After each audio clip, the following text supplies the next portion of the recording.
Pemirsa Ajeng Semeng, kini saatnya saya Dana Paramita mengantarkan sejumlah berita dari Bali. Berikut 3 di antaranya.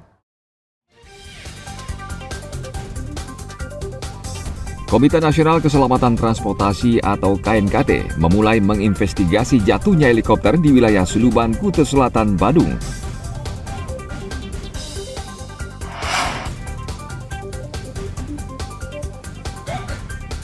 Kasus rabies di Kabupaten Gianyar sejak awal tahun terus meningkat.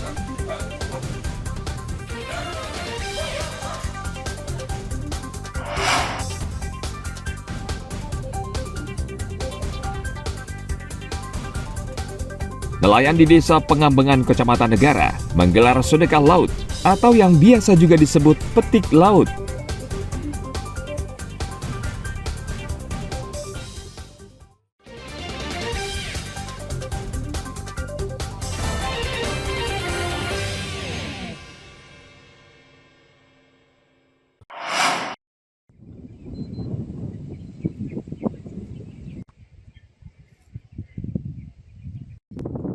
Komite Nasional Keselamatan Transportasi atau KNKT memulai menginvestigasi jatuhnya helikopter di wilayah Suluban, Kuta Selatan, Badung pada Sabtu pekan lalu.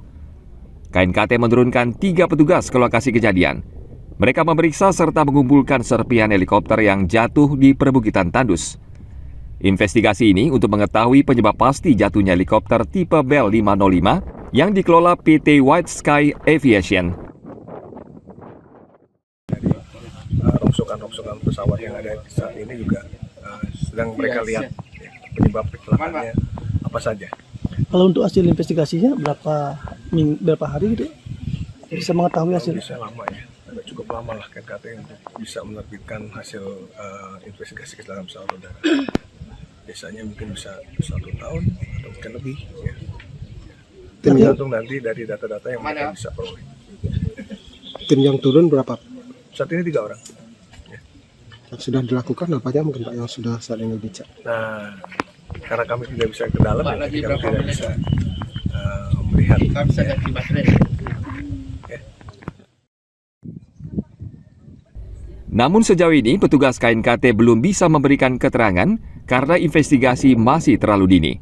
Hasil investigasi sendiri membutuhkan waktu cukup lama hingga 1 tahun lebih karena tergantung data yang terkumpul di lapangan. Tim Liputan melaporkan dari Kabupaten Badung.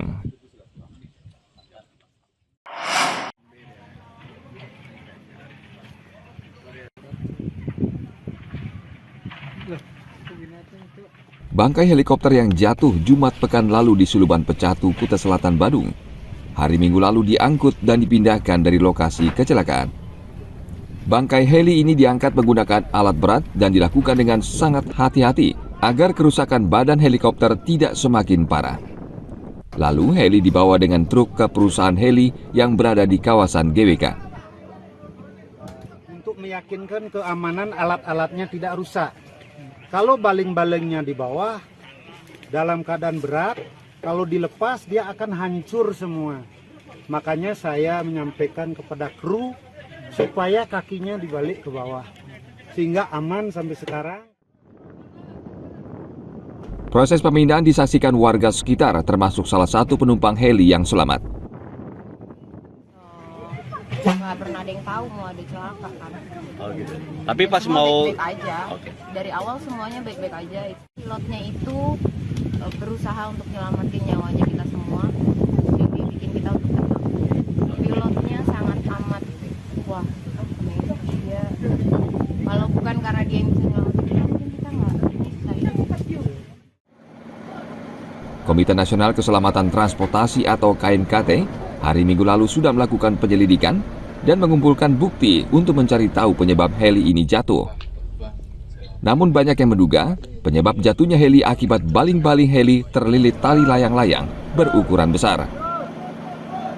Ana Agung Gede Agung melaporkan dari Kabupaten Badung.